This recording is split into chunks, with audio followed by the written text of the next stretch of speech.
Hey everybody, this is video 2 of chapter 5 of Matthias Küntzel's Nazis, Islamic Antisemitism, and the Middle East. Chapter 5 is titled In the Name of Islam.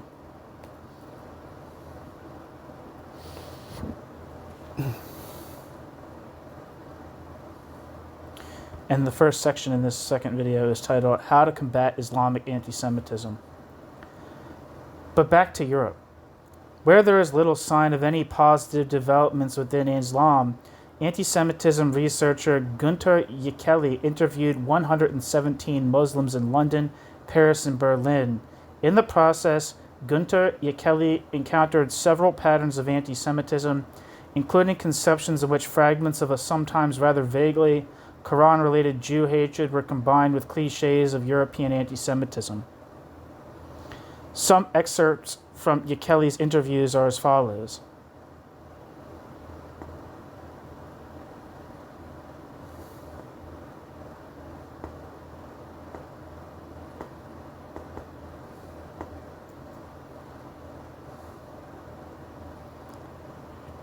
Quote, generally speaking, Muslims, of course, have a problem with Jews, unquote, says 25-year-old Umit from Berlin, quote, because they have obviously been cursed by God, unquote.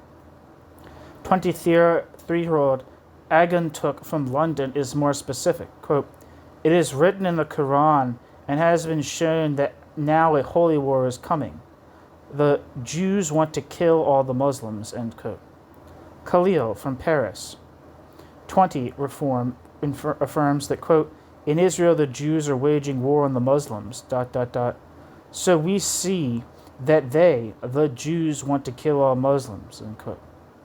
16-year-old Bayar from Berlin is not altogether clear. Quote, well, there were also Jews earlier, war with the Muslims and so on. Because of this, it is now forbidden by Islam to be friends with Jews, end quote. Bilal from Paris, 15, claims that, quote, all Muslims hate the Jews because the Jews have killed Muslims, end quote. While 21-year-old Bashkar from London is indignant that, quote, they, the Jews, are trying to say that Al-Aqsa, one of Islam's main mosques, belonged to them, end quote.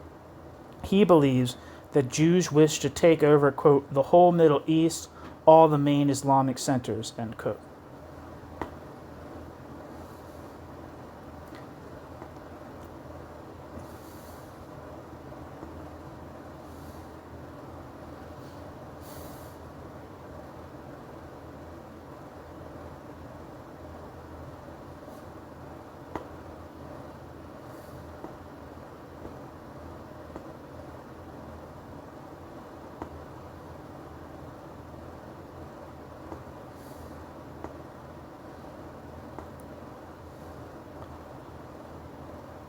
It must be emphasized that Jeckelli's survey is not representative and that some of Jeckelli's interviewees showed no sign of anti-Semitic thinking or consciously distanced themselves from Jew hatred. Most of those interviewed also reported experiences of discrimination and prejudice against their own ethnic or religious community. Some felt themselves discriminated against on the jobs market. Others complained about racially motivated police checks, and most mentioned getting hostile looks when they were outside their neighborhoods. However, no relationship between the scale of perceived discrimination and the level of Jew hatred is found. Jeckelli concludes, quote, experiences of discrimination by the ... majority society ... are decisive neither for the adoption or rejection of anti-Semitic ideas, end quote. Jeckelli.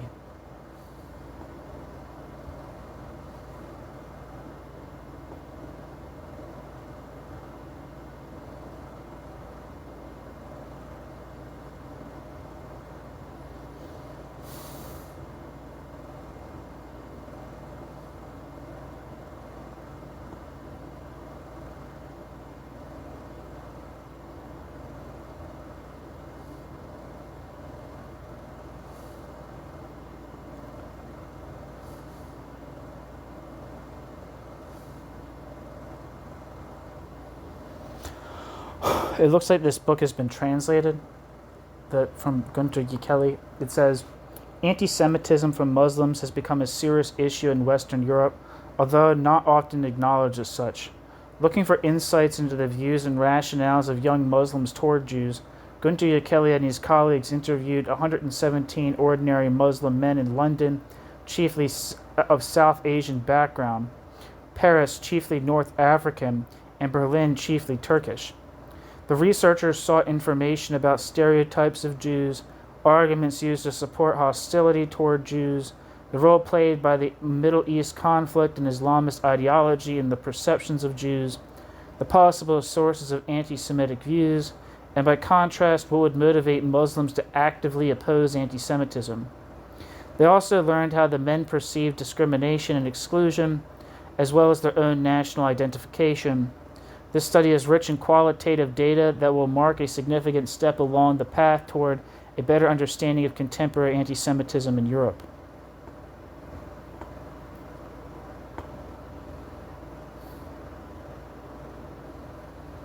Back to the text. But if discrimination is not the key, what might be the reason for the presence of anti-Semitic ideas?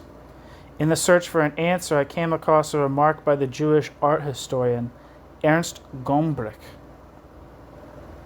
who lived from 1909 to 2001, who analyzed Nazi broadcasting while working for the BBC during World War II.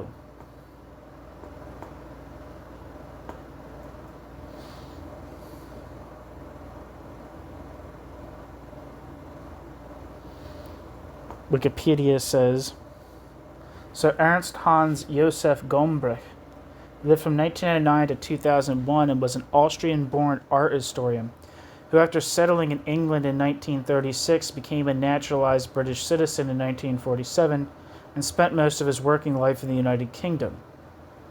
Gombrich was the author of many works of cultural history and art history, most notably The Story of Art, a book widely regarded as one of the most accessible introductions to the visual arts, and Art and Illusion, a major work in the psychology of perception that influenced thinkers as diverse as Carlo Ginzburg, Nelson Goodman, Umberto Eco, and Thomas Kuhn.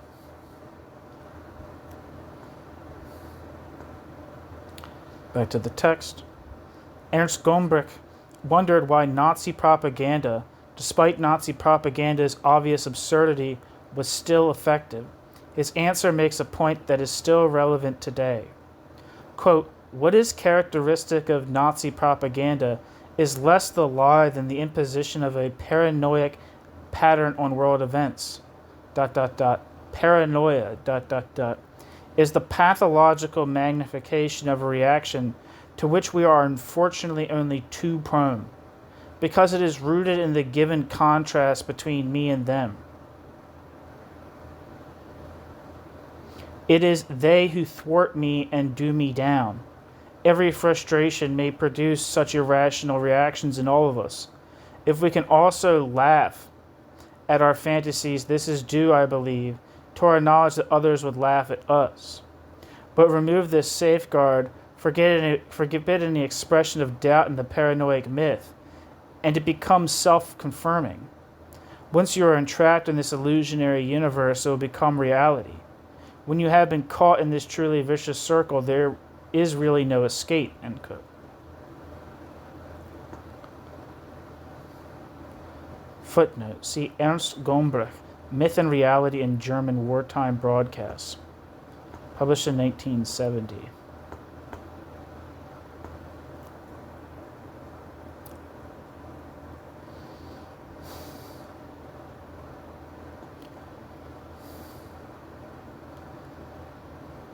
I don't see any good descriptions of this book, so moving on.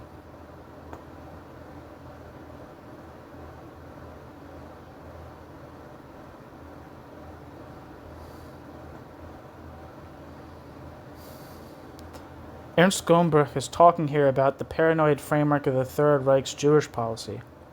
Gombrich's remarks can, however, also be applied to the echo chamber of Islamic antisemitism. The escape route he suggests is the capacity to laugh at irrational myths.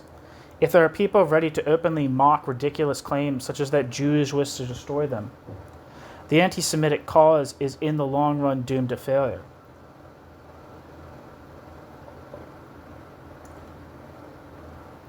The anti-Semites' cause is in the long run doomed to failure. If, on the other hand, no one says anything, the anti-Semites' fantasy is validated. If this nonsense is constantly reiterated by family, friends, the TV, and the internet, then there is no longer any way out of the vicious circle that constantly reproduces and reinforces the paranoid myth.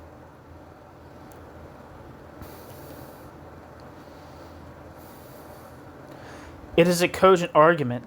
Laughter is foreign to Muslim zealots. When Khomeini, the leader of Iran's Islamic Revolution, returned to Iran in 1979, one of his first decrees was a ban on the publication of photos that showed him laughing or looking happy. Quote, all this is utterly serious and no jest.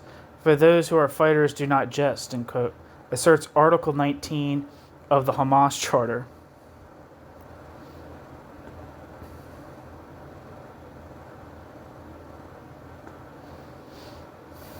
It is clear that pure groups offer especially fertile soil for instilling anti-Jewish ideas as a kind of common sense.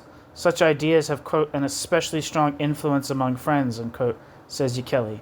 Quote, where they are the norm, or where the social hierarchy is upheld by the use of anti-Semitic language, such as the derogatory labeling of individuals as, quote, Jewish, inside groups of young people, end quote. The cognitive scientist Monica Schwartz-Friesel affirms that, quote, the human mind quickly constructs thought and classificatory channels and then resorts in preference to known and fixed schemata in which experiences are automatically classified. ... Moreover, the human cognitive apparatus believes above all what it wants to believe, end quote.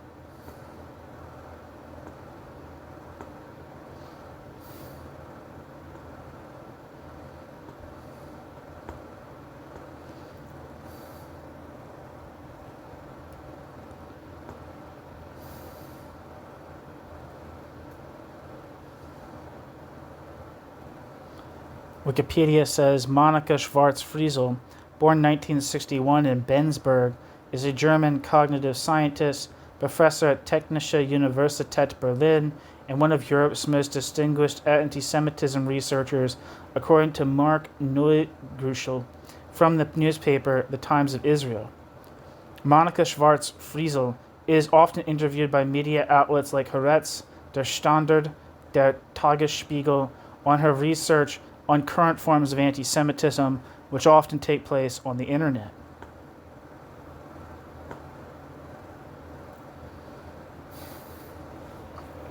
Back to the text. Footnote. Monica Schwartz-Friesel. Judenhass im Internet. Antisemitism als kulturelle Konstante und kollektives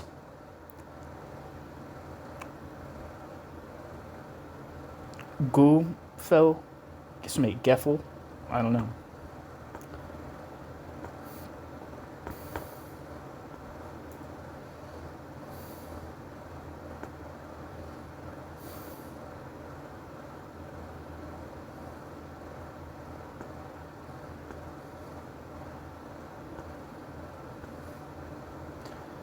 The description of this book says, to this day, various actors continue to perpetuate and exploit the antagonism between monotheistic religions to defame and marginalize Jews. Anti-Semitism, especially since the modern era, has also manifested itself in non-religious connotations, drawing on economic, racist, ideological, and conspiracy theoretical motives. With the media possibilities of the 21st century, the various sources of Jew hatred have found unprecedented resonance, preserving anonymity and enabling reach. Latent and virulent anti-Semitic stereotypes are being charged and reinforced with contemporary references.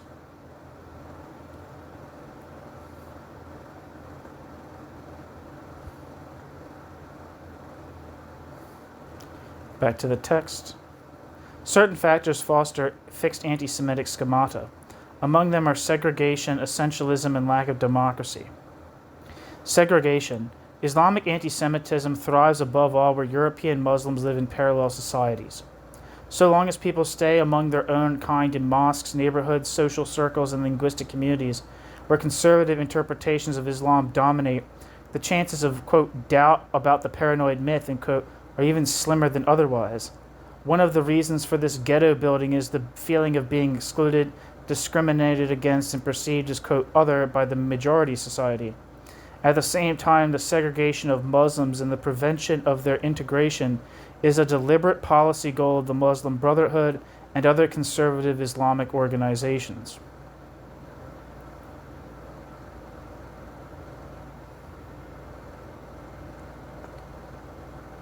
Essentialism. Indiscriminate references to the Muslims or the Arabs characterize the delusion of a general and hereditary enmity against the Jews. Quote, in any case, we the Arabs never get along with them, the Jews, end quote, explained 17-year-old Hafid from Paris to his interviewer.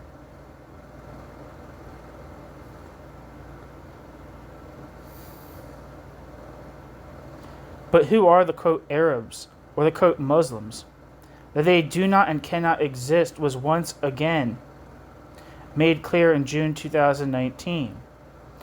That was the month in which Saudi journalist Sukina al-Meshekis asked on Twitter, quote, do you support Gulf countries cultivating good relations with Israel and treating it as, bracket, just another, end bracket, country in the Middle East, end quote.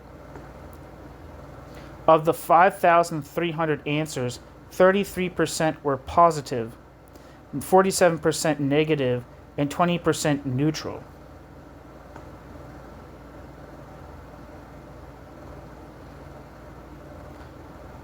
So there are 47%. So are the 47% or the 33%, quote, the Arabs? Regrettably, diversity of opinion in the Arab world is seldom acknowledged.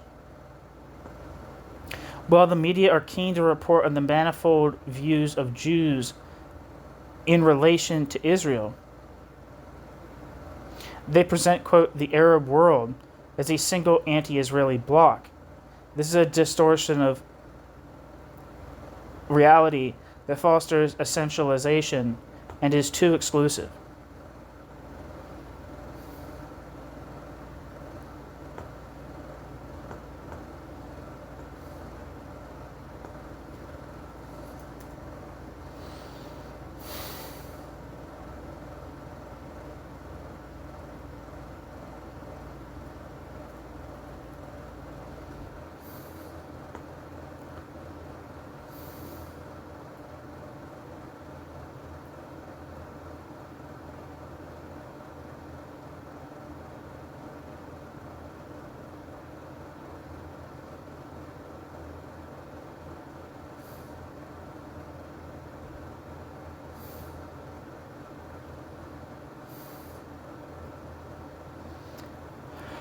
Freedom of expression and democracy. In his argument, Gombrich identifies a connection between anti-Semitism and political oppression.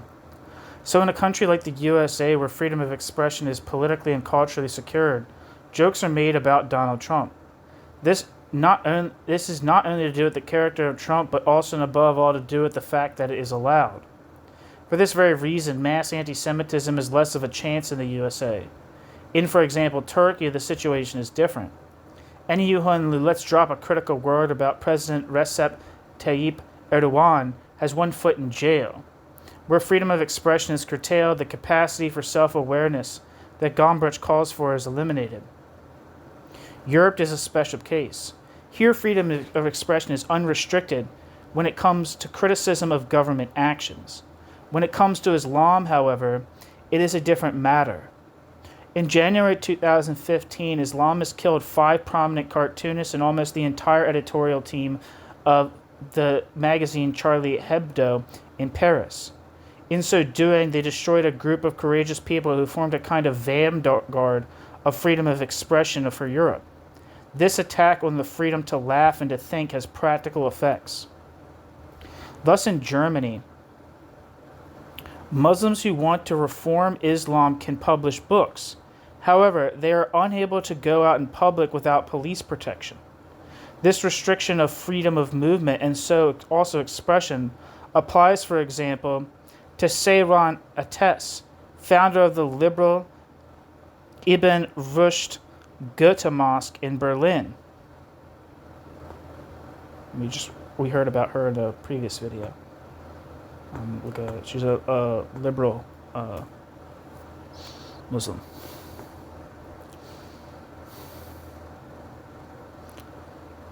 The Ibn Rushd Goethe Mosque is the only self-described liberal mosque in Germany. It was inaugurated in June 2017 and named after the medieval Andalusian Arabic polymath Ibn Rushd and the German writer and statesman Wolfgang von Goethe. The mosque was founded by Seyran Ates, a German lawyer and Muslim feminist of Kurdish descent. The mosque is characterized as liberal. It bans face covering. It allows women and men to pray together, and it accepts LGBT worshippers.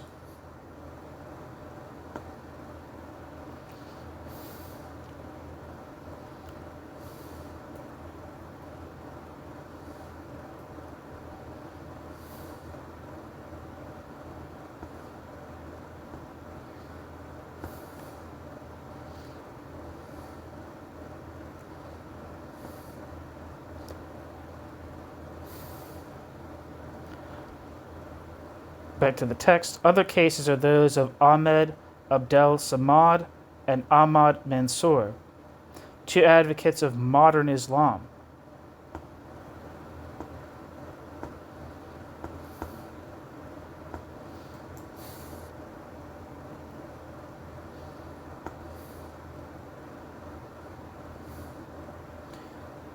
Wikipedia says Ahmed Abdel Samad, born 1972, is a German Egyptian author critical of Islam.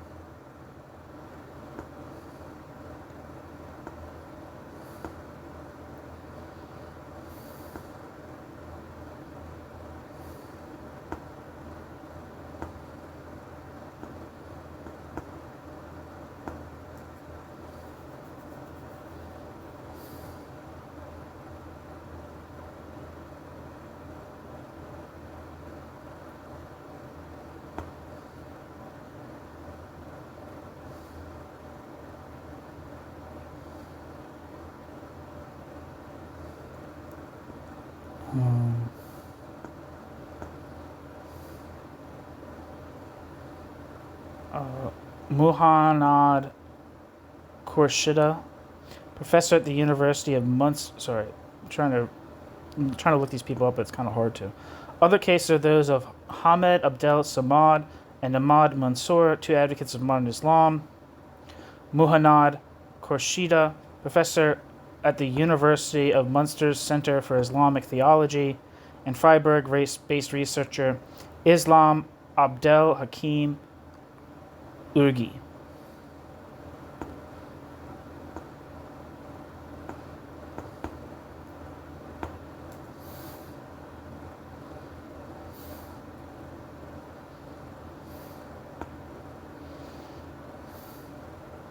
Wikipedia says Muhannad Khurshida, or I don't know, Khurshid might be, is an Austrian sociologist and Islamic theologian. He is professor of Islamic religious education and director for the Center of Islamic Theology at the University of Munster in Germany. And then finally we have Abdel Hakim Urgi.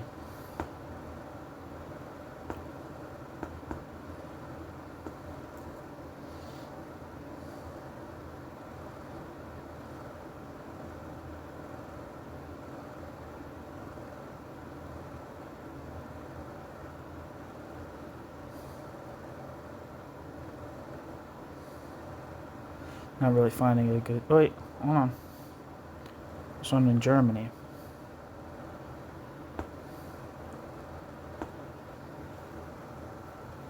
Abdel Hakim Urgi is a German-Algerian Islamic scholar, philosopher, and religious educator. Since 2011, he has headed the Department of Islamic Theology and Religious Education at the Freiburg University of Education.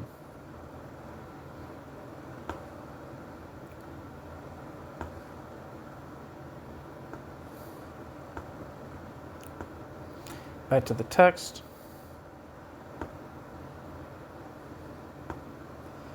It is disgraceful and wrong that the majority society accepts this state of affairs. The distancing of the political left from critics of Islam is of special importance. Quote, the progressive thinking intellectuals are more scared of Islamophobia than of Islamism, end quote, complains the American philosopher Michael Walzer. I have pieces from Michael Walzer on this channel, if you're curious.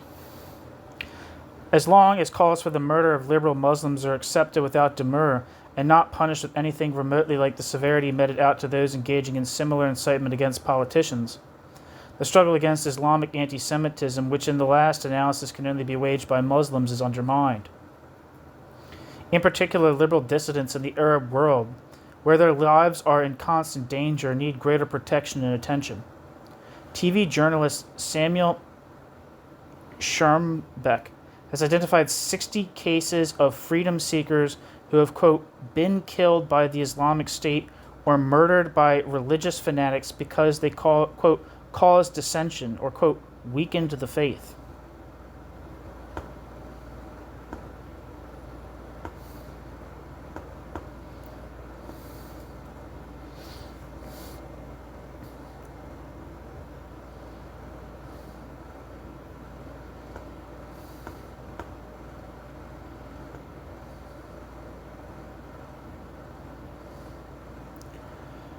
But let us return to Ernst Gombrich and his proposal to puncture the, quote, delusional universe, end quote, of anti-Semitism through open disagreement and reflection.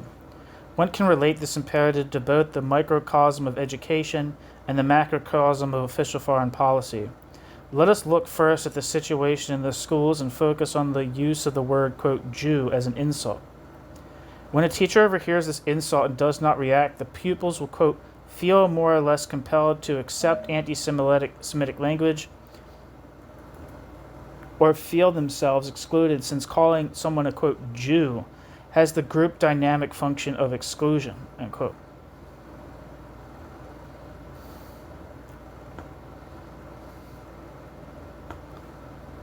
The website stopantisemitismus.de, which monitors anti-Jewish abuse in everyday life in Germany and advises on how to respond to it, makes the same point. Quote, using, quote, Jew as a term of abuse causes harm, end quote, they say. Quote, when the user is not doing so consciously, even when no Jew is present, exclamation point. Even unintentional and unconscious speech acts can cause anti-Semitism to spread. Thoughtless remarks of this kind help shape social consciousness, since they give the word, quote, Jew a negative connotation and keep this connotation in circulation. End quote. Stopantisemitismus.de recommends, quote, react, make it clear that a boundary is being crossed here. If you ignore words, the speakers and the hearers of these words will probably use and spread their use again without hesitation, ... The most important thing is to display some kind of reaction, end quote. But what should we do with people young or old who are not amenable to argument? For them, the recommendation of Theodor W. Adorno from 1962 should apply that, quote, the actually available means of power should be used without sentimentality, to show them that the only thing that impresses them, namely real social authority, is on this occasion against them, end quote. And Adorno reiterates, quote, anti-Semitic expressions must be countered very energetically. They must see that the person who opposes them is not afraid, end quote.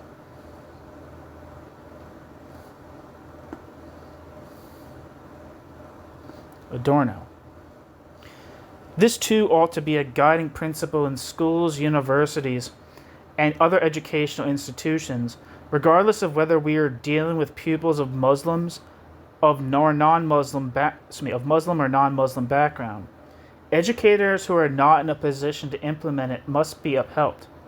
In 2019, French President Emmanuel Macron promised to set up a national response unit able to come to the help of teachers in Islamist-affected neighborhoods, quote, within 24 hours, and quote, in cases of trouble in the classroom.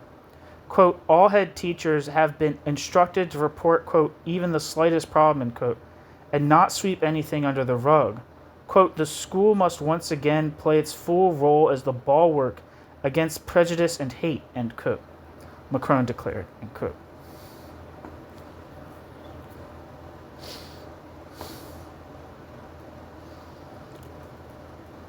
Similarly, energetic steps would also be welcome in Germany. However, educational measures can only have a limited effect so long as the flood of Islamic antisemitism is not cut off at the source, in Ankara, in Tehran, in Beirut, or Gaza. Today, day in, day out, TV stations based in these places pour anti-Semitism, incitement to murder, and conspiracy theories into children's rooms and the living rooms of families living here. An example in Al-Aqsa TV, the station of the Sunni Hamas movement, which is notorious for its anti-Jewish broadcasts. In one such case, a certain, quote, Uncle Hussein summons little Alush and the watching children to engage in resistance against the Jews and liberate Jerusalem. In a report entitled Holocaust in Palestine, Al-Aqsa TV claims that the Holocaust is a conspiracy of the Jews who got rid of their old and sick people in this way. End quote.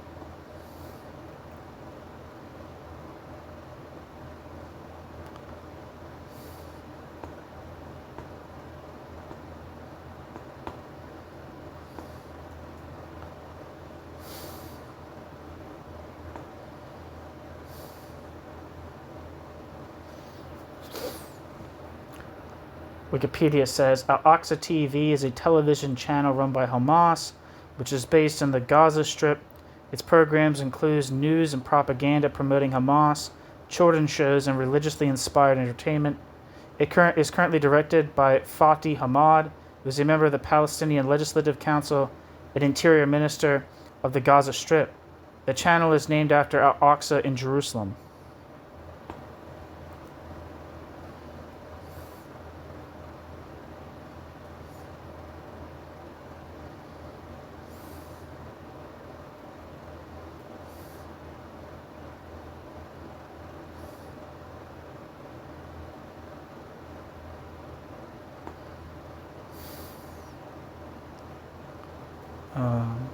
Back to the text. One can watch Al-Aqsa TV in Germany on live stream, on the internet, or via Nilesat, an Egyptian satellite operator.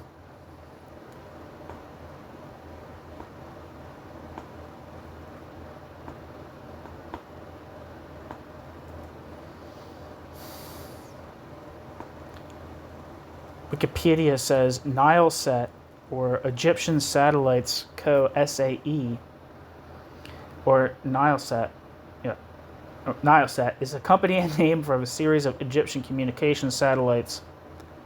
It was established in 1996 by the government of Egypt with the purpose of operating Italian satellites and their associated mission control center and ground stations. The company is now listed on the Egyptian exchange. Though remains controlled by the government 75%, to the National Media Authority 40%, and other state-owned enterprises, SOEs. The company has two ground stations, a primary one in 6th of October City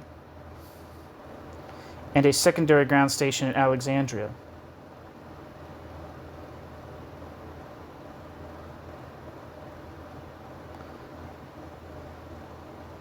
The two ground stations were built by EADS Astrium.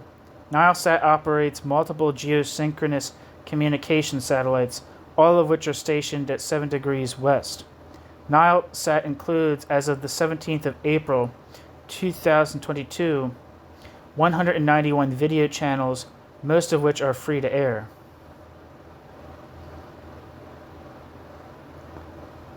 Back to the text.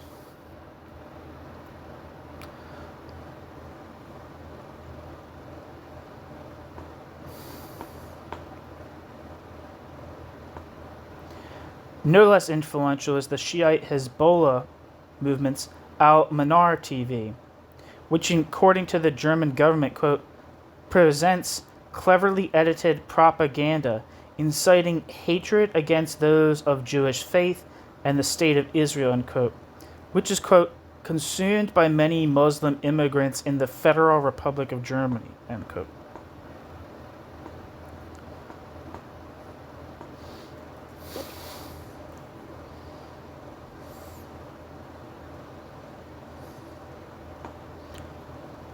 Wikipedia says, Al-Manar, the Lighthouse, is a Lebanese satellite television station owned and operated by the Islamist political party and paramilitary group Hezbollah, broadcasting from Beirut, Lebanon. The channel was launched on the 4th of June 1991 as a terrestrial channel and in 2000 as a satellite channel. It is a member of the Arab States Broadcasting Union. The station reaches around 50 million people.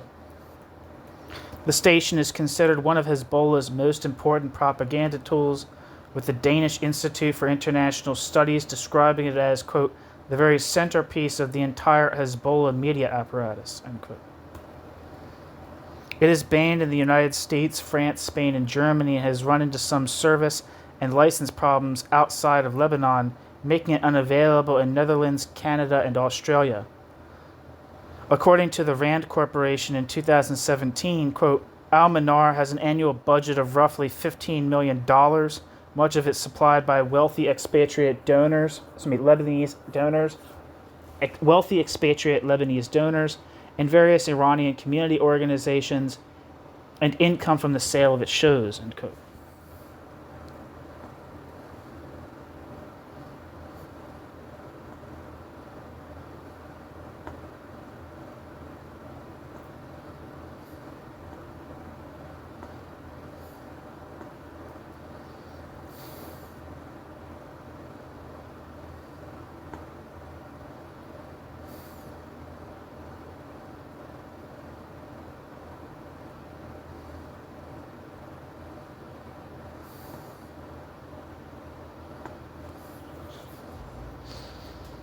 Back to the text.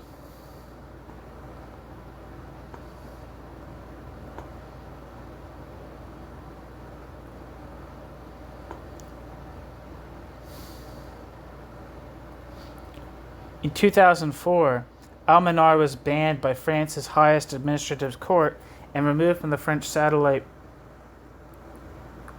Eutelsat. In 2009, it was also banned in Germany, but could still be viewed via Arab satellites such as Nilesat and Arabsat. Al-Manar is now no longer available via these sources, but can still be accessed in Germany on the Russian satellite Express AM08.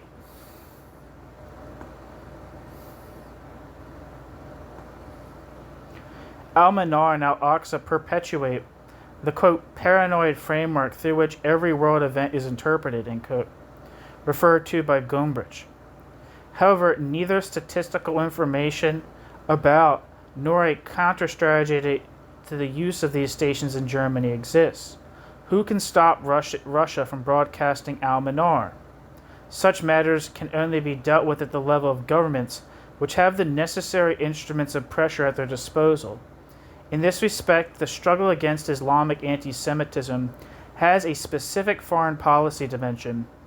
German foreign policy must, therefore, focus as a priority on the current headquarters of Islamic antisemitism, Ankara and Tehran. New section, Ankara and Tehran.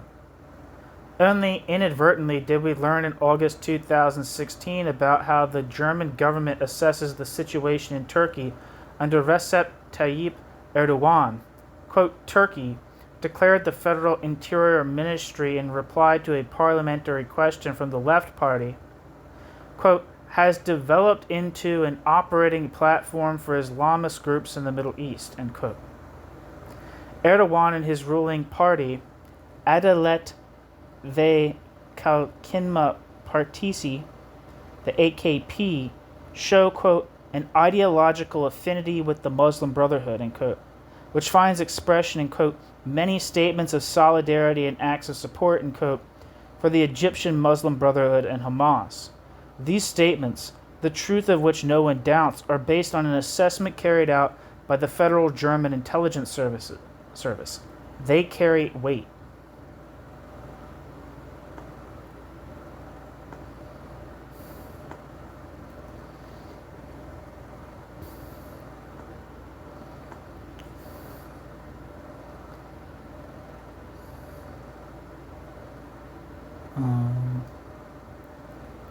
I'm going to read the Wikipedia for AKP.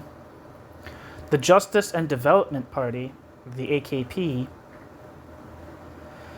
is a political party in Turkey self-describing as conservative democratic.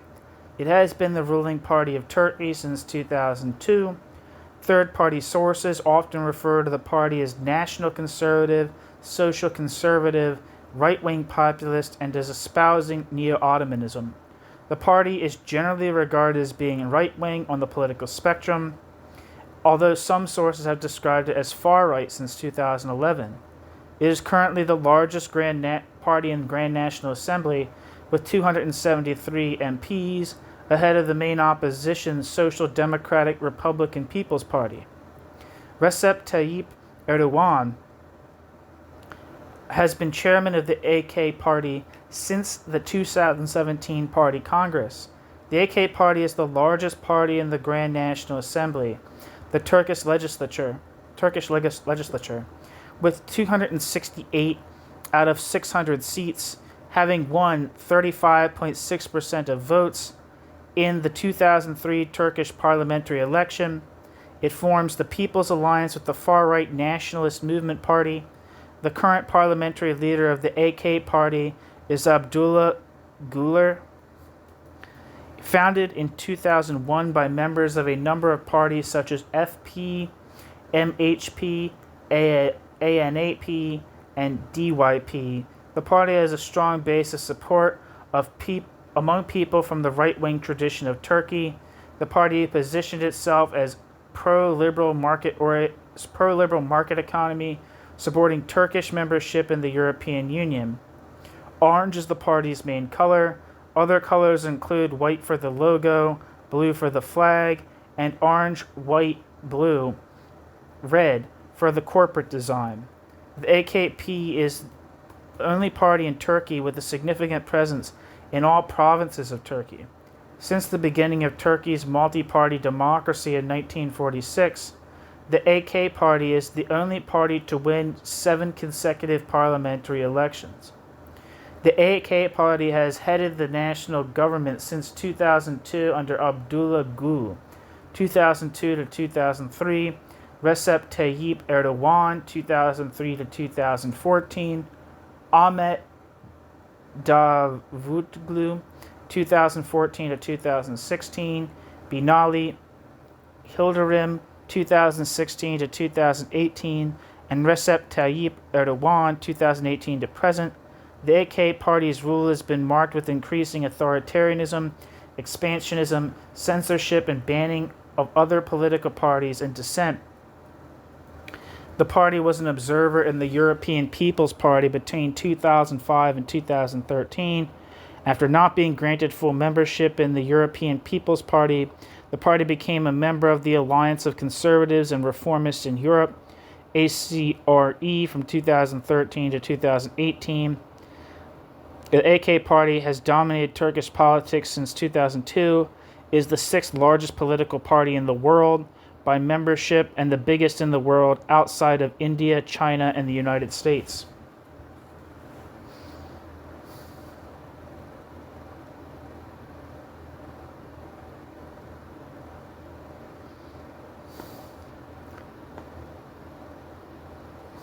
Back to the text. a member of the North Atlantic Treaty Organization that operates at the same time as an Islamist base, a ruling party that is especially close to the anti-Semitic Hamas movement, which the European Union has placed in its list of terrorist organizations. In summer 2016, however, it was not these questions that caused uproar, but the publication of this information was due to an internal government slip-up. The report would never have been made public. The Foreign Office, at the time headed by Frank Walter Steinmeier, was especially indignant. His ministry had not been, quote, brought in on the response to the parliamentary question, meaning they had not been in a position to do a, quote, clean tackle, unquote, to prevent the leak.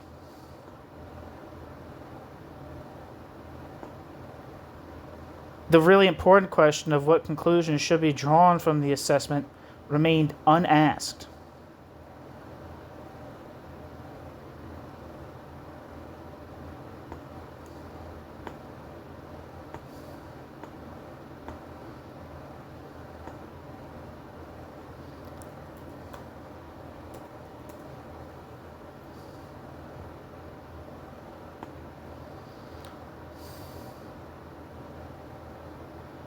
Wikipedia says Frank Walter Steinmeier, born 1956, is a German politician who has served as president of Germany since 2017.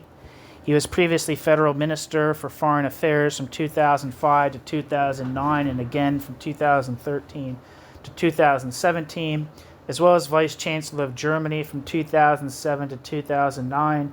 Steinmeier was chairman in office of the Organization for Security and Cooperation in Europe, OSCE, in 2016. Steinmeier is a member of the Social Democratic Party of Germany, holds a doctorate in law, and was formerly a career civil servant. He was a close aide of Gerhard Schröder when Schröder was minister-president of Lower Saxony during most of the 1990s, and served as Schröder's chief of staff from 1996. When Schröder became Chancellor of Germany in 1998, Steinmeier was appointed Under-Secretary of State in the German Chancellery with responsibility for the intelligence services. From 1999 to 2005, he served as Chief of Staff of the Chancellery. Following the 2005 federal elections, Steinmeier became foreign minister in the first Grand Coalition government of Angela Merkel, and from 2017, Steinmeier additionally held the office of Vice Chancellor. In 2008, Steinmeier briefly served as acting chairman of his party. Steinmeier was the SPD's candidate for Chancellor in the 2009 federal election, but his party lost the election and he left the federal cabinet to become leader of the opposition. Following the 2013 federal election, he again became Minister of Foreign Affairs in Merkel's second Grand Coalition. In November 2016, he was announced as the candidate for president of Germany, of the governing coalition, consisting of its own party and the CDU-CSU, and thus became the presumptive electee, as the coalition held a large majority in the federal convention. He left the cabinet on the 27th of January 2017. He was elected president by the federal convention on the 12th of February 2017 with 74% of the vote. And on the 13th of February 2022, he was re-elected by the federal convention for a second and final term with 78% of the vote. Steinmeier is known as a reform-minded moderate within the SPD. As chief of staff, he was principal architect of Agenda 2010, the Schröder government's reforms of the welfare state. His lenient policies towards countries such as Russia and China have earned Steinmeier criticism both in Germany and internationally. He has been criticized for prioritizing German business interests over human rights. Well, it seems like he has a similar relationship to Turkey, as well as to Russia and China. Back to the text. This omission is a serious matter. The Islamization of Turkey had already begun back in 2022 with the AKP's first electoral victory. This gave, quote, the Muslim press, which is notorious for its anti-Semitic rhetoric, a powerful boost in self-confidence and aggressiveness, end quote. Dilek Guven.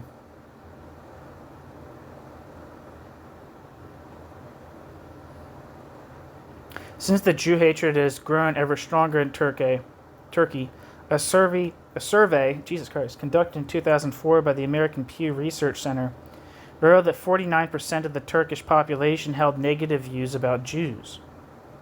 In 2006, the proportion had risen by 65%, risen to 65%, and by 2008 to 76%.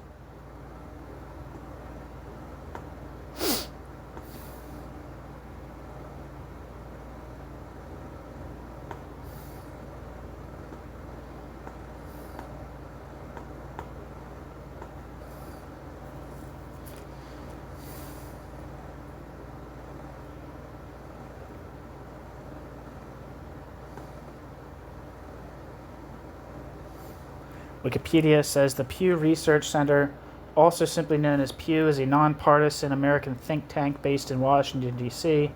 The Pew Research Center provides information on social issues, public opinion, and demographic trends shaping the United States and the world. It conducts public opinion polling, demographic research, random sample survey research, and panel-based surveys, media content analysis, and other empirical social science research. The Pew Research Center states it does not take policy stances. It is a subsidiary of the Pew Charitable Trust and a charter member of the American Association of Public Opinion Research's Transparency Initiative.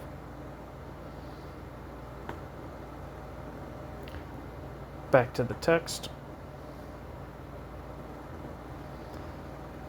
This development has an impact on the 3 million people in Germany of Turkish extraction. They have cable and satellite access to some 70 Turkish language stations.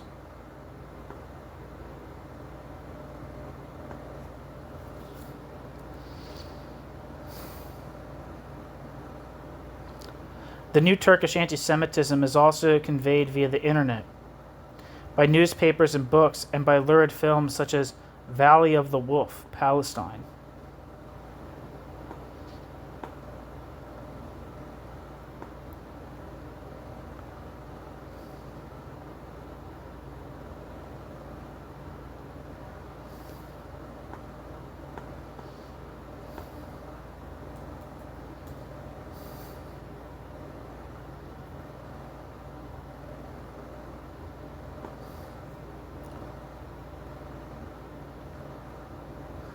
Wikipedia says Valley of the Wolves, Palestine is a 2011 Turkish action film directed by Subair Sazmaz and starred Nikati Sazmaz, Nur Fetehoglu, and Erdal Bezikioglu. The story revolves around a Turkish commando team which goes to Israel on a rampage of revenge to track down the Israeli military commander responsible for the Gaza flotilla raid. It is part of the Valley of the Wolves media franchise based on the Turkish television series of the same name and a sequel to the Valley of Wolves Iraq 2006 and Valley of the Wolves Gladio 2008. The film, which went on a nationwide general release across Turkey on the 28th of January 2011, was at the time the most expensive Turkish film ever made. Valley of the Wolves, Palestine was criticized for being anti-Israeli and inflammatory.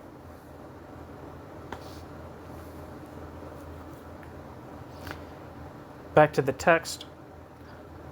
According to a survey published in 2007, some 30% of the Turks in Germany, around 900,000 people, exclusively or mostly watch Turkish TV and read Turkish newspapers. A further 30% get their information in equal measure from Turkish and German media, while 40% rely predominantly on German media.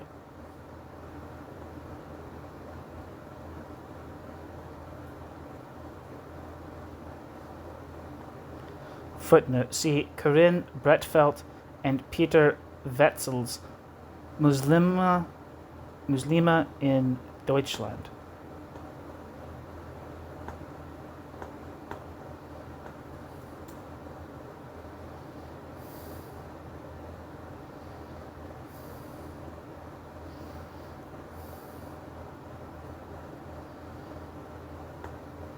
End footnote. It is therefore no wonder that the estimation of the German government's anti-Semitism commissioner, Felix Klein, the policies of the Turkish leadership, quote, have led to a marked rise in anti-Semitism among Turkish immigrants and in particular among Erdogan supporters, end quote.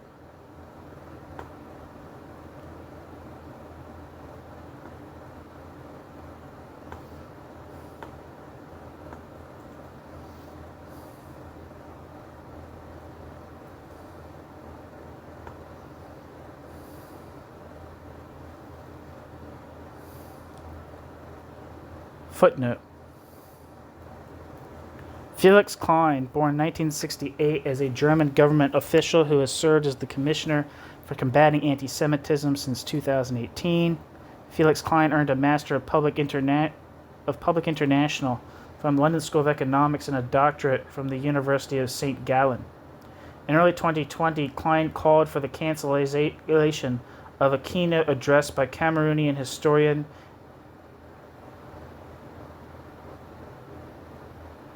and Achille Mbembe, scheduled to be delivered on the 14th of August that summer at Vur Trinala. Felix Klein claimed Mbembe had, quote, relativized the Holocaust and denied Israel's right to exist, end quote, based on comments Mbembe made in two books where he drew parallels between the separatist policies deployed in the Israeli occupation of the Palestinian territories and South Africa under apartheid. The invitation was withdrawn and the festival itself was canceled due to the COVID-19 pandemic. Mbembe was supported by groups of Israeli and Jewish academics, including some prominent Holocaust scholars who stated that they felt Klein had, quote, assumed a leading role in the, quote, weaponization of anti-Semitism against critics of the Israeli government, end quote.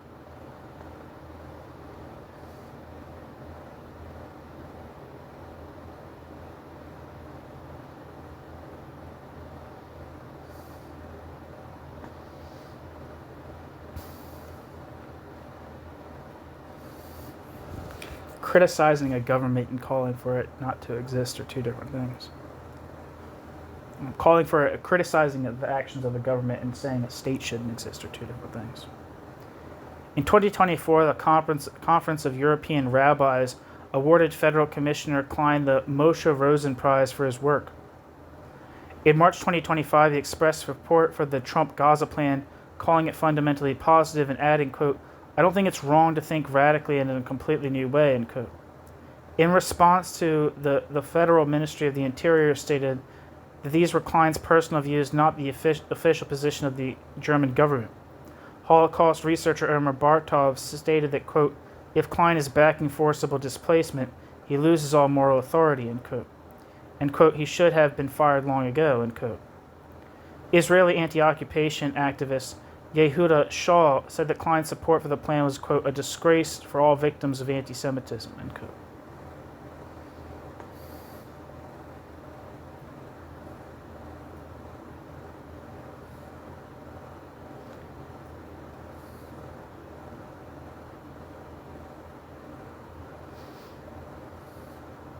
Yeah, half these articles were from anti-Zionist sources.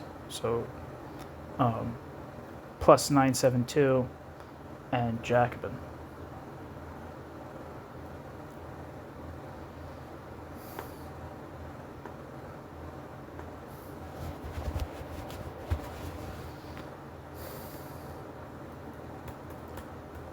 Back to the text. It is possible to calculate the number of these supporters. In 2016, 574,000 Turks living in Germany participated in the Turkish parliamentary election. 60%, 343,000 people voted for Erdogan. Their idol may superficially reject anti-Semitism, but Erdogan at the same time promotes it where he can. Quote, the Jews, print money wherever they happen to be, end quote, Erdogan declared in one statement. On another occasion, Erdogan said that, quote, there is a world press under Israeli control, end quote, Erdogan. Israel is a special obsession. Erdogan has called Zionism, quote, a crime against humanity, end quote, and Israel, quote, a festering boil in the Middle East that spreads hate and enmity, end quote. He equates Israeli policy towards the Palestinians with Nazi policy towards the Jews, and describes Israel as a, quote, fascist and racist country where the spirit of Adolf Hitler has reemerged, end quote. Erdogan supporters in Germany at least passively accept these hate messages. A central theme of his agitation is religion-based and focused on Jerusalem. Quote, we will not abandon Jerusalem, our first Qibla, bracket, Islamic direction of prayer, end bracket, to invaders, end quote. Erdogan pledged in a speech in New York, setting the tone for others. Thus, according to the Mufti of Istanbul, Hassan Kamil Yilmaz, quote, the liberation of the Al-Aqsa Mosque must become the shared goal of all Muslims.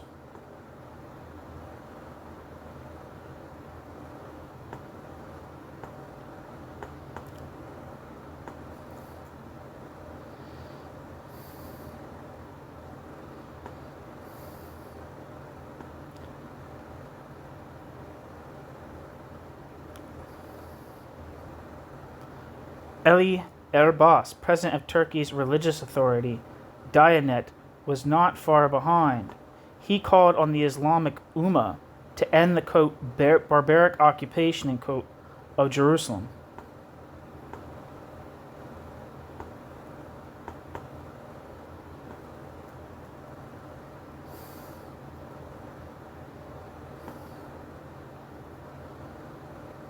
Wikipedia says Ali Erbas, born 1961, is a Turkish Islamic scholar and president of the Directorate of Religious Affairs, Diyanet in Turkey.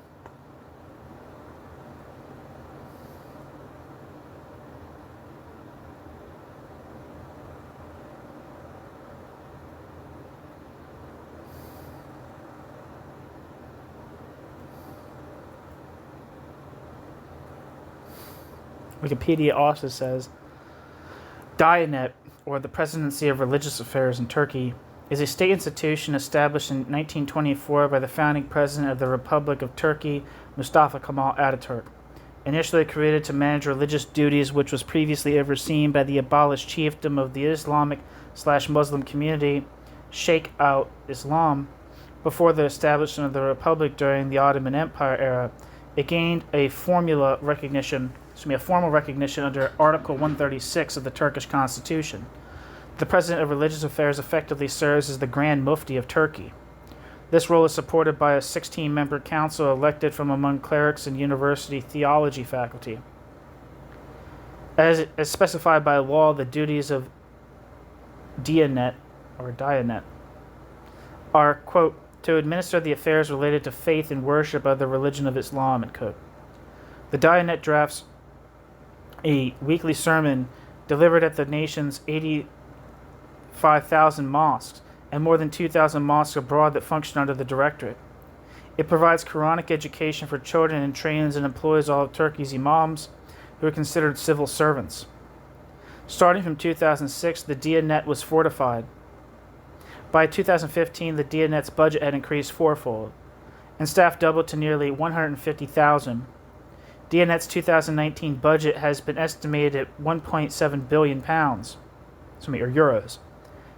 $1.87 billion, far exceeding that of most Turkish government ministries. It has 1,000 branches across Turkey and offers educational, cultural, and charitable activities in 145 countries. Diyanet TV was launched in 2012, now broadcasting 24 hours a day. It has expanded Quranic education to early ages in boarding schools, quote, enabling the full immersion of young children in a religious lifestyle, end quote. And now issues fatwa, in Turkish it's pronounced fetva, on demand.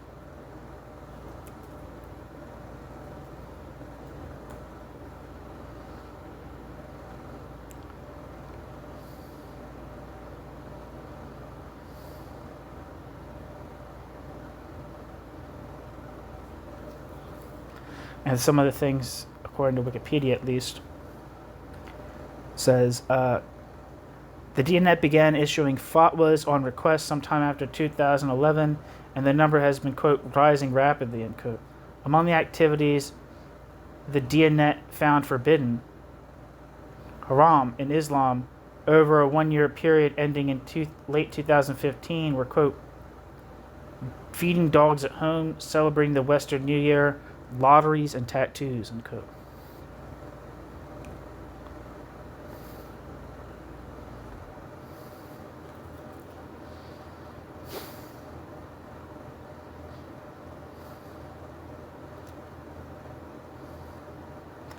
Anyway, Eli Abbas, president of Diyanet, called on the Islamic Ummah to end the, quote, barbaric occupation, end quote, of Jerusalem.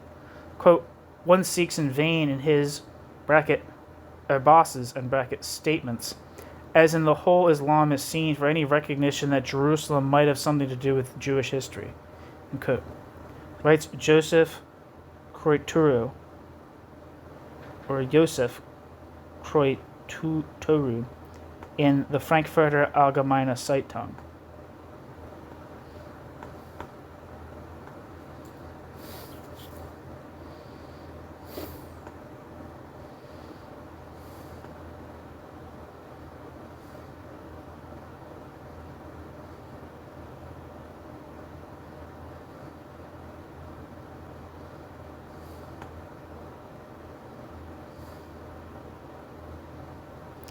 Diyanet has its own TV station and website, which, quote, can be easily accessed in Germany via various electronic means, end quote.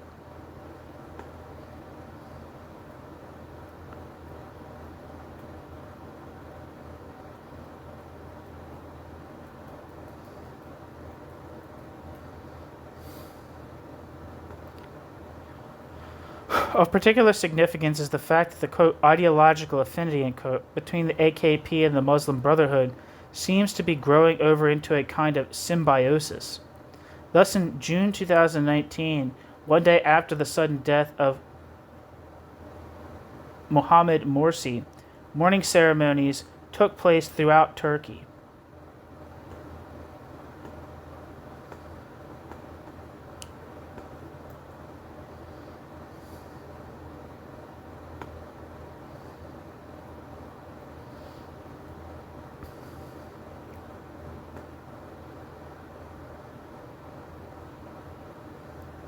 Wikipedia says Mohamed Morsi lived from 1951 to 2019 and was an Egyptian politician, engineer, and professor who was the 5th president of Egypt from 2012 to 2013 when General Abdel Fattah el-Sisi removed him from office in a coup d'etat after protests in June. Affiliated with the Muslim Brotherhood organization, Mohamed Morsi led the Freedom and Justice Party from 2011 to 2012. Morsi was born in El Adwa, Sharqiya Governorate, before studying metallurgical engineering at Cairo University and then materials science at the University of Southern California. Morsi became an associate professor at California State University, Northridge from 1982 to 1985, before returning to Egypt to teach at Zagazig University, associating with the Muslim Brotherhood, which was then barred from office under President Hosni Mubarak. Morsi stood as an independent candidate for the 2000 parliamentary election. Following the Egyptian Revolution of 2011, which resulted in Mubarak's resignation, Morsi came to the forefront as head of the Freedom and Justice Party. It became the largest party in the 2011 to 2012 parliamentary election, and Mohamed Morsi became the largest and Mohamed Morsi was elected president in the 2012 presidential election. On the 30th of June 2012, the SCAF handed the authority to Morsi, ending 6 decades of military rule. In November 2012, Morsi issued a provisional constitutional declaration that granted him unrestricted authority and the authority to legislate without need for judicial oversight or review. This was a move to stop the Mubarak-era judges from getting rid of the Second Constituent Assembly. The new constitution that was then hastily finalized by the Islamist-dominated Constitutional Assembly, presented to the president and scheduled for a referendum before the Supreme Constitutional Court could rule on the constitutionality of the assembly, was described by independent press agencies not aligned with the regime as a, quote, Islamist coup. These issues among complaints of persecution of journalists and attacks on nonviolent demonstrators led to the 2012 protests. As part of a compromise, Morsi rescinded the decrees. A new constitution was approved by approximately two-thirds of voters in the referendum, although turnout was less than a third of the electorate. In June 2013, protests calling for Morsi's resignation erupted. The military, backed by the political opposition and leading religious figures, stepped in and deposed Morsi in a coup. It suspended the constitution and appointed Adli Mansour as interim president. Pro-Morsi demonstrations were crushed, resulting in over 800 deaths. Egyptian prosecutors then charged Morsi with various crimes and sought the death penalty, a move denounced by Amnesty International as, quote, a charade based on null and void procedures, end quote. His death sentence was overturned in November 2016 and a retrial ordered. Morsi died during trial on the 17th of June 2019 amid claims that he is being denied appropriate medical care while in custody. Back to the text.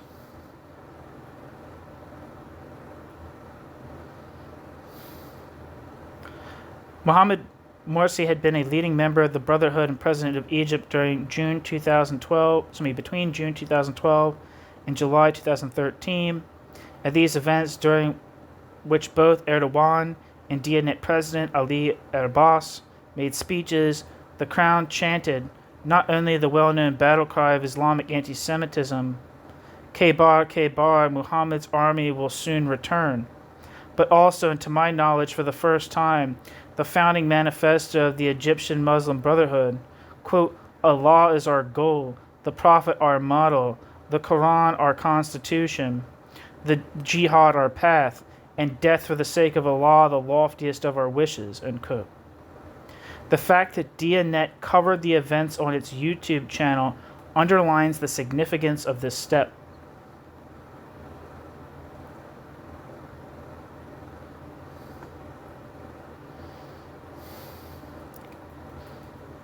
In order to spread the word beyond Turkey, in January 2019, Diyanet, in association with its German offshoot, DTIB, organized a conference with 100 participants.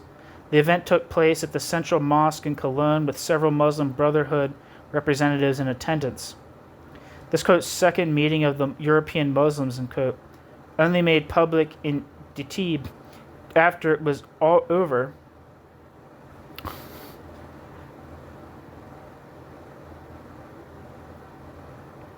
decided to establish a secretariat, quote, under the auspices of Turkey's Religious Affairs Directorate, bracket Diyanet, end bracket, end quote, and to organize further such gatherings.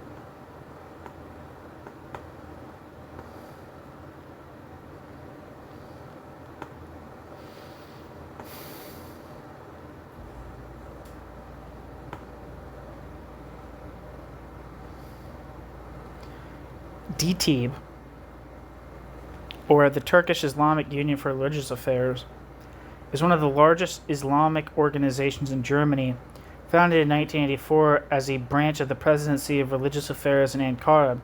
It is a, quote, arm of the Turkish state. The headquarters are in Cologne, Ehrenfeld. As of 2016, the DTIB, or DITIB, funds 900 mosques in Germany.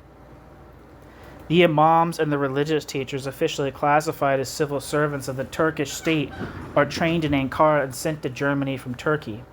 DİTİB claims it is independent of the government of Turkey because the state, back then, was almost bankrupt, and the officials had to be paid with money from the Muslim World League, which provided protests from secularists.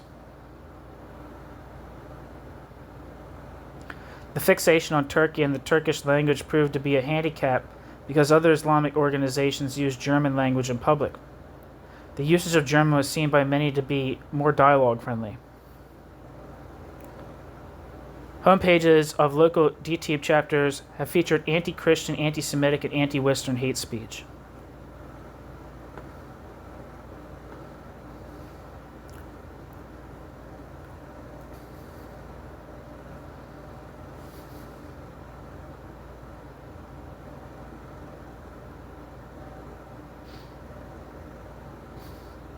Back to the text. In his closing speech in Cologne, Erbas explicitly rejected the idea of a, quote, German or, quote, European Islam.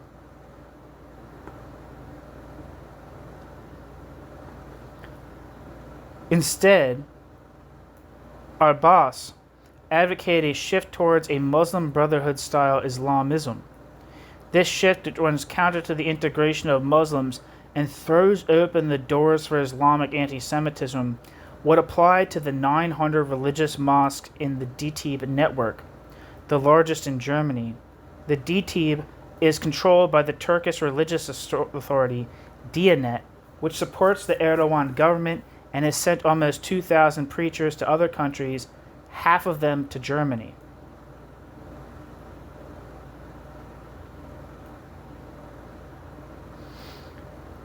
How did the German Foreign Office react to all this? It was indeed indignant that the teamwork between Islamism and the Turkish government had been exposed through a, quote, slip-up. It made, however, no public protests against the promotion of anti-Semitism by the Turkish state or the latter's cooperation with the Muslim Brotherhood. Turkey has only in recent years established itself as the new center of Sunni Islamism. Iran has been playing that role for Shiite Islamism since the Islamic Revolution in 1979.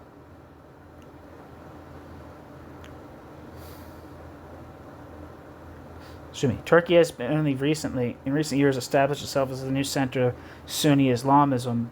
Iran has been playing that role for Shiite Islamism since the Islamic Revolution of 1979.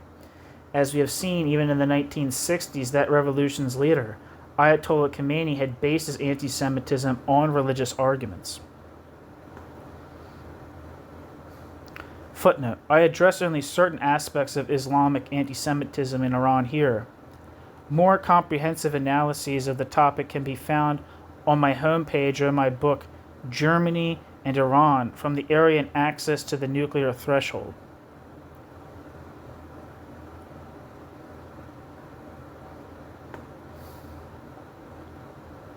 Back to the text and footnote. End footnote.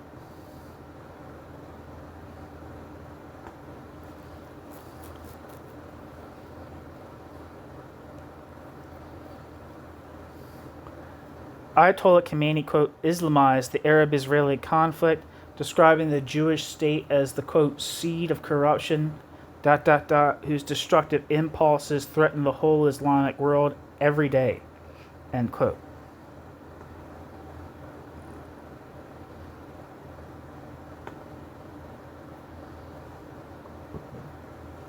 Through such language, Khomeini transformed the political conflict into a religious test of strength between good and evil. Quote, any relations with Israel and its agents is forbidden by their religion and signifies enmity towards Islam. End quote.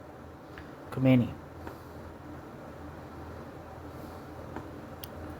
There is nothing self-evident about such hatred of the Jewish state in Iran. There are no disputes between Israel and Iran over territory or refugees. Before 1979, relations between the two countries were good, and there were lively economic relations, notably in the sphere of agriculture and water management. Historically, Iranians have been apt to show hostility towards Arabs, not Jews, with whom they had lived together for over 2,500 years. Nor did Tehran's constant proclamations of solidarity with the Arabs of Palestine explain the vehemence with which the Iranian regime strives for the destruction of Israel. Muslims are oppressed in many parts of the world without Tehran responding in this way. Where does the special hatred of Iranian rulers for Israel come from? The key driver here remains the anti-Semitic fantasy. It is because, quote, Jews are in conflict with the Arabs and allegedly occupy Arab land that Tehran calls for action, and because Islam allegedly requires this jihad and prophesies the defeat of Jews, the rulers in Tehran are confident of victory.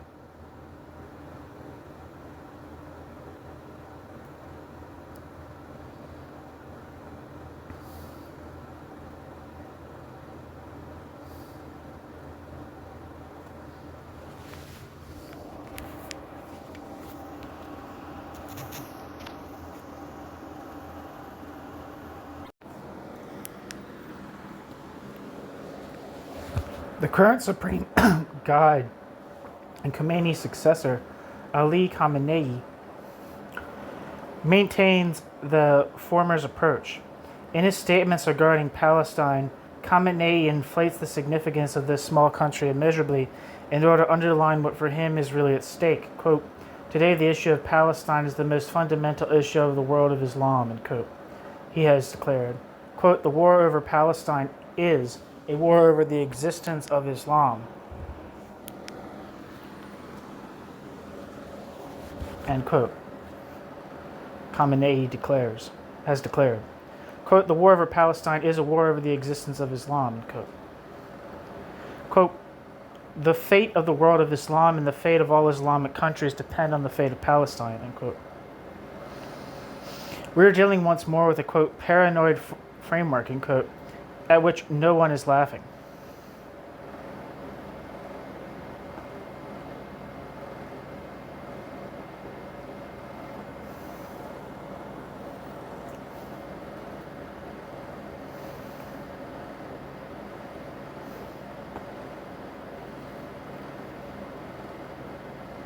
Tehran's war for Palestine is characterized by the glorification of suicide bombings.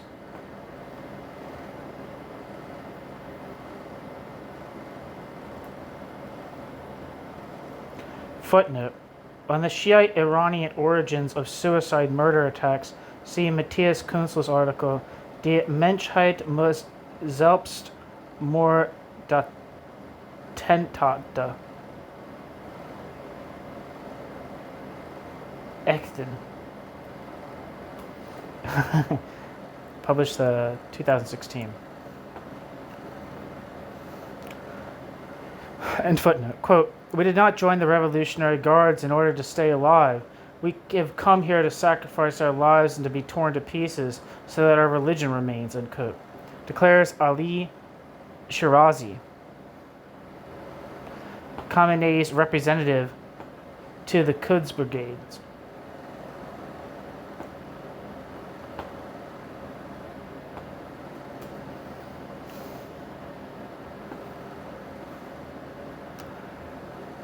Wikipedia says Ali Shirazi is a senior Iranian cleric who is Supreme Leader Ayatollah Ali Khamenei's representative to the Islamic Revolutionary Guard Corps Quds Force. He holds the clerical ranking of Hojjat ul Islam, which is the rank below Ayatollah. In February 2015, Shirazi said, quote, we shall not rest until we raise the flag of Islam over the White House, end quote. On March 25th, Shirazi was appointed as head of the Iranian Police Ideological Political Organization.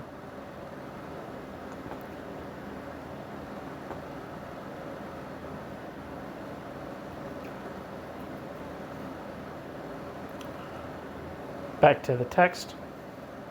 In an article in an Iranian specialist journal, political scientist Mahdi Mohammad Nia vividly explains the difference between the philosophy of martyrdom war and Western behavior.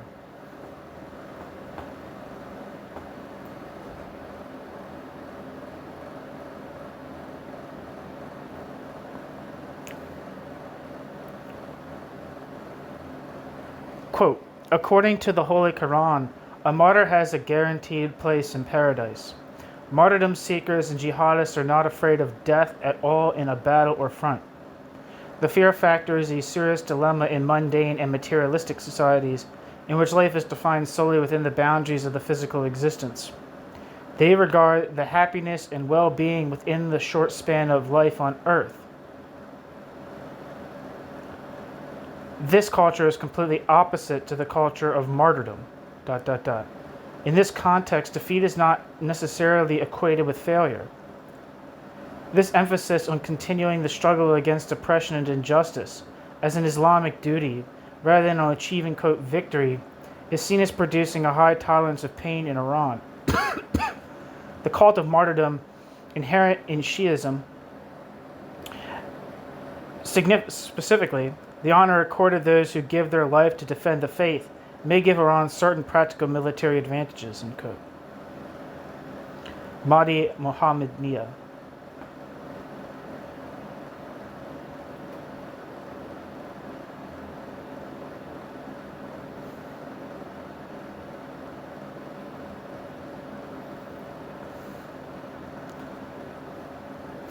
According to Nia's analysis, Tehran's policy towards Israel is motivated not so much by a wish to, quote, bring happiness and well-being, end quote, to the Palestinians, but by the impulse to fulfill a religious duty through a religious war, in order, even in the event of defeat, to gain place in paradise. A place in paradise.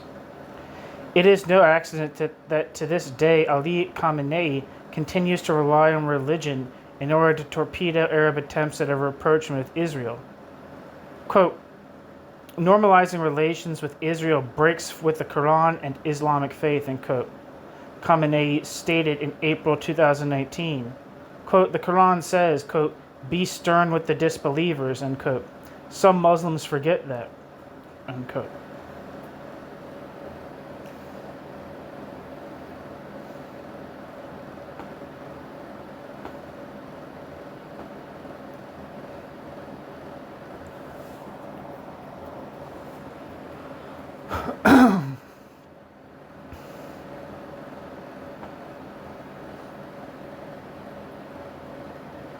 Here we see how differing interpretations of the Quran can decide between war and peace. In Germany, however, we are far from any understanding of what, quote, religious war, end quote, means. Here people prefer to perceive only those aspects of life in the Islamic Republic that correspond to their own idea of normality. As Ben Susan has said, quote, the eye only sees what the mind is ready to understand, end quote. Germany's government seems unwilling to take the religious dimension of the Iranian regime's policy and its anti-Semitism seriously. So at the very time that Germany's parliament was verbally condemning the burning of Israeli flags on German soil, senior German Foreign Office officials were participating in the celebration of the 40th anniversary of the Iranian revolutionary regime, which is forever burning Israeli flags.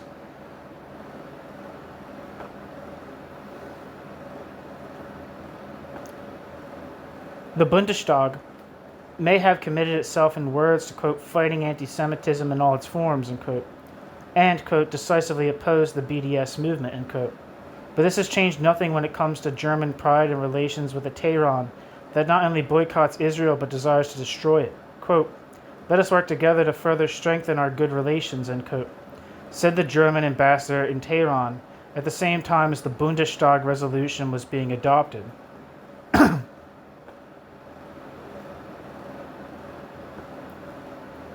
This gulf between word and deed is equally apparent in the government's treatment of Shiite organizations.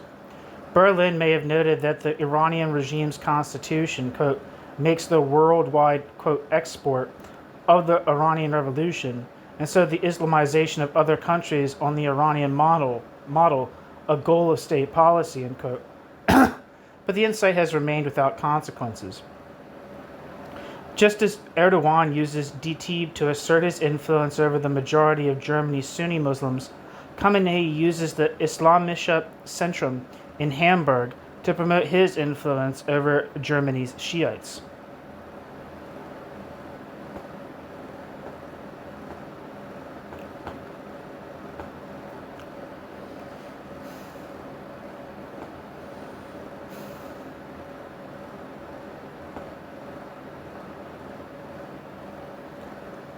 Wikipedia says the Islamic Center Hamburg was the sponsor of the Imam Ali Mosque in Hamburg, Uhlenhorst on the Atter Alster. It was, in effect, the center of Shiite Islam in Germany. The Islamic Center Hamburg was under surveillance by the Hamburg Office for the Protection of the Constitution from 1993 onwards and was deemed a, quote, instrument of the Iranian government, end quote, by the office in 2017. The association was banned on the 24th of July 2024, and all of its assets, including the mosque, were confiscated.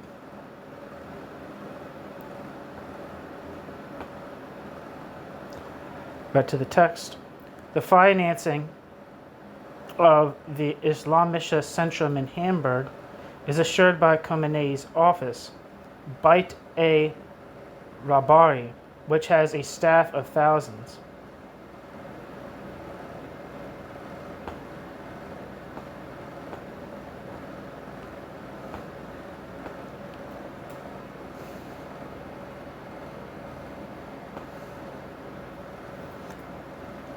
Apparently that translates as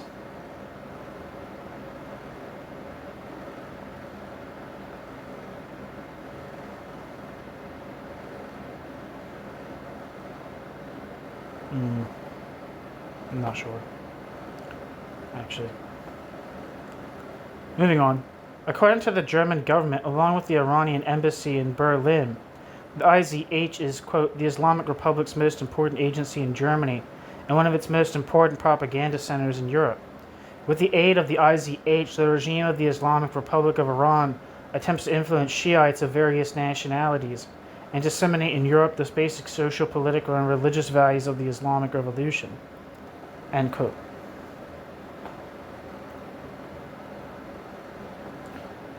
Islamic antisemitism is one of these basic religious values.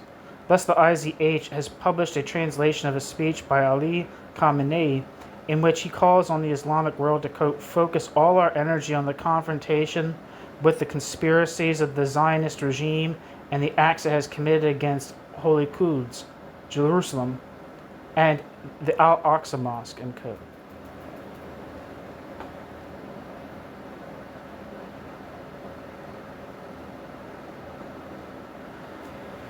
In 2009, the IZH set up the Islamische Gemeinschaft der Schiitischen Gemeinden in Deutschland. IGS, Islamic Association of Shiite Communities in Germany.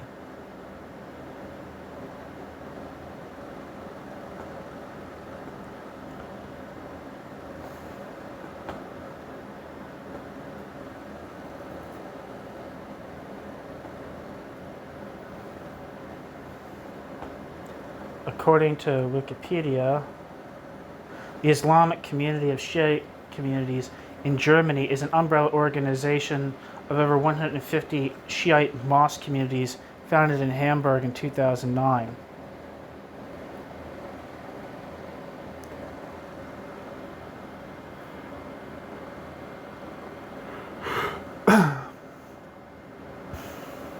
The IZH plays a decisive role in the financing of the IGS and is personally represented on its management. Through this link, the mullah's regime is in a position to control and lead Germany's 150 or so Shiite communities. Joachim Wagner relates an example of the extent of Tehran's reach.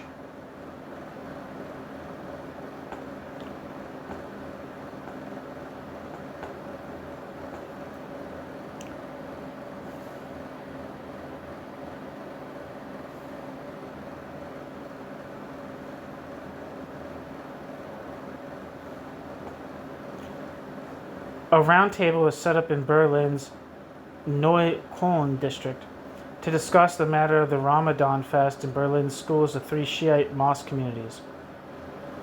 The Shiite groups first had the draft agreement checked by the IZH, which then, however, had to ask religious scholars in Iran for approval. In the event, it was these Iranian scholars who torpedoed the proposed agreement.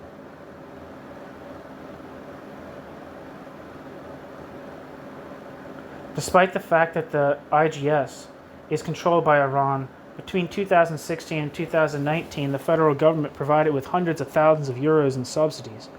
In return, the IGS was supposed to assist with preventative measures against religiously motivated extremism.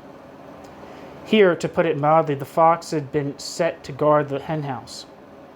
For the IGS differs from DTIB in one important respect.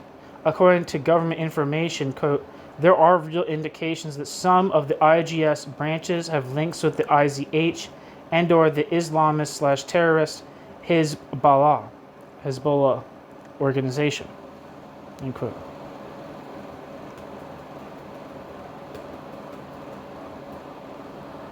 The Lebanese Hezbollah, Party of Allah movement, operates as Tehran's terrorist long arm in the global war against the Jews. Thus, in 1994, it was Hezbollah Qadra who, at the behest of the Iranian leadership, blew up the Jewish center in Buenos Aires, killing 85 people. Further attacks or attempted attacks were carried out in Thailand, Georgia, and India. After 5 Israeli tourists were slain by Hezbollah killers in Bulgaria in 2012, the European Union placed the organization on its terrorism list. This measure, however, applied only to Hezbollah's, quote, military wing. Its, quote, political wing remained legal. The distinction is totally artificial. As the organization's founding manifesto explains, quote, our military apparatus is not separate from our social structures. Every one of us is an active combatant, end quote.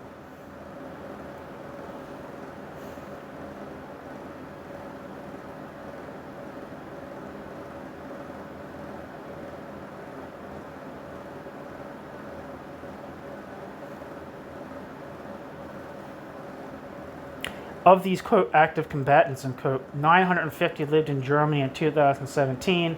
By 2018, their number had risen to 1,050, an increase of 10%.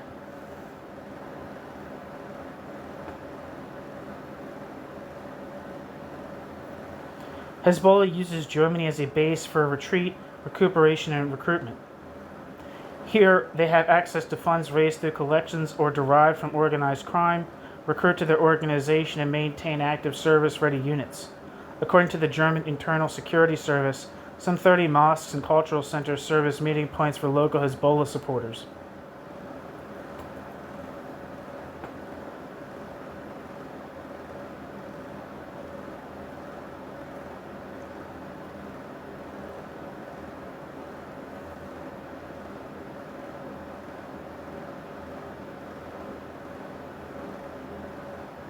In 2019, it was not only Germany's Jewish Central Council that called on Berlin to ban Hezbollah in its entirety. Adding weight to their call, the governments of Israel and the USA, as well as congressional representatives of both the main political parties in the USA, appealed to Chancellor Angela Merkel. Quote, the growth of support for Hezbollah will contribute to the rise of anti-Semitism in Europe, which has already resulted in deadly attacks against Jews, end quote, as the U.S. congressional resolution put it.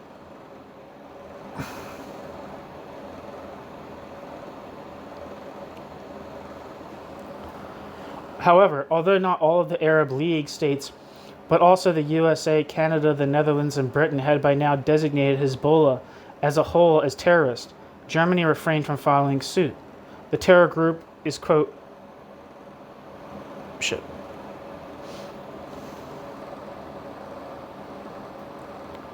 The terror group is, quote, a relevant social factor, in Lebanon, end quote. Nils Annan, a junior minister at the Foreign Office, declared. This is an absurd argument. Unless Germany is also going to legalize the Taliban or Al-Qaeda, who are also quite influential in certain parts of the world.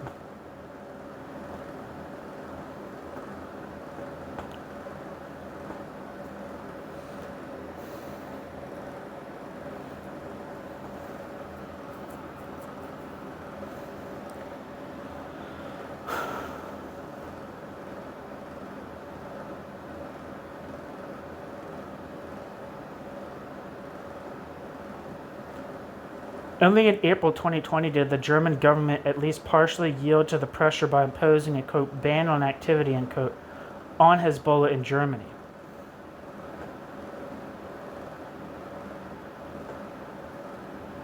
So, for example, in the future, the organization cannot display its flag in public. However, in order to destroy its organizational structure, a quote ban on organization end quote would be required. In the absence of this, the structure has remained intact, as the government admitted in May 2021, a year after the imposition of the quote ban on activity end quote. As before, quote, the supporters of Hezbollah in Germany maintain organizational and ideological cohesion. Quote, the supporters of Hezbollah in Germany maintain organizational and ideological cohesion in local mosque associations that are primarily financed by donations. The individual associations continue to exist since no ban on organization was imposed. No property belonging to Hezbollah in Germany has been confiscated. End quote.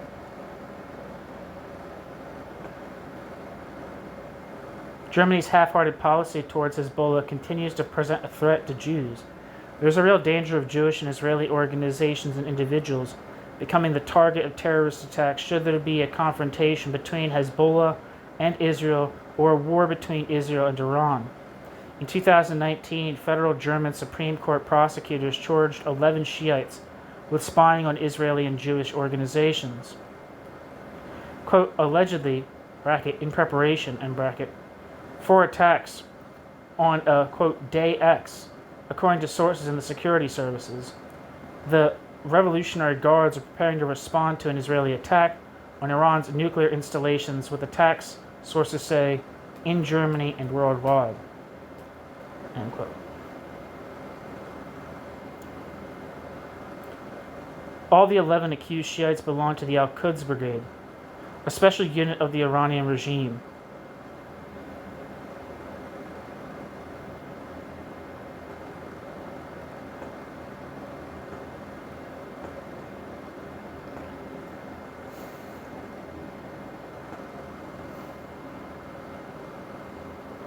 Al-Quds Brigades, meaning Jerusalem Brigades, is a paramilitary organization and the armed wing of the Palestinian Islamist organization Palestinian Islamic Jihad, which is the second largest armed group in the Gaza Strip after Hamas. The Al-Quds Brigade's leader is Ziad al-Nakala, based in Damascus, Syria. Before he was killed in 2019, the head of the Al-Quds Brigade in the Gaza Strip was Baha Abu al-Atta. Al-Quds Brigade's parent organization, PIJ, is devoted to the establishment of an Islamic State and the settlement of Palestinians in what it considers their rightful homeland, i.e. within the geographic borders of the pre-1948 mandatory Palestine. It refused to participate in political processes or negotiations about a swap of Israeli and Palestinian settlements. Palestinian Islamic Jihad is funded mostly by Iran, having previously received funding from Ba'ath Syria as well, before the fall of the Assad regime in 2024.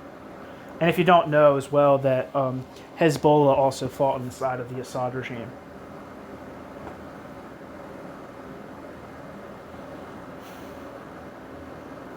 Back to the text.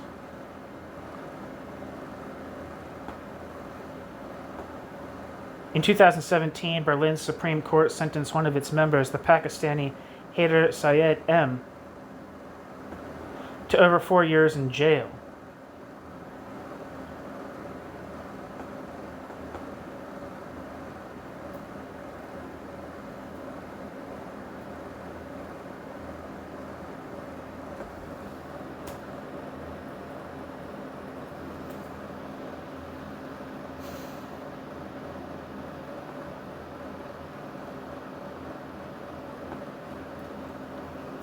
He had been spying on the president of the German-Israeli Association, Reinhold Roba, with an eye to the very same, quote, day X.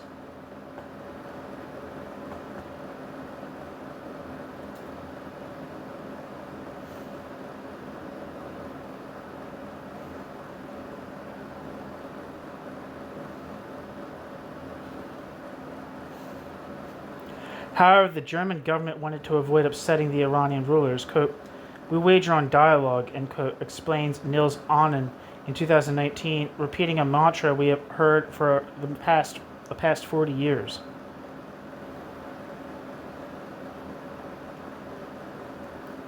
But what has all this dialogue achieved? Has this dialogue prevented a single execution of a gay man because he is gay, or a single test of missiles able to deliver nuclear warheads, or a single terrorist attack by Hezbollah? My short comments on the centers of contemporary Islamism show that the fight for Islamic anti-Semitism, the fight with Islamic anti-Semitism, can be neither confined to the educational sphere nor limited to Germany. The sources of this ideology of hate lie in the Islamic world. It must be stopped at the source. Alright, this is the end of video 2 of chapter... What chapter is this? 5?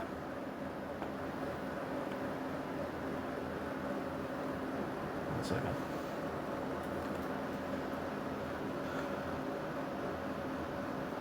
Yeah, it's chapter 5. The chapter 5 is titled In the Name of Islam. Thank you so much for listening.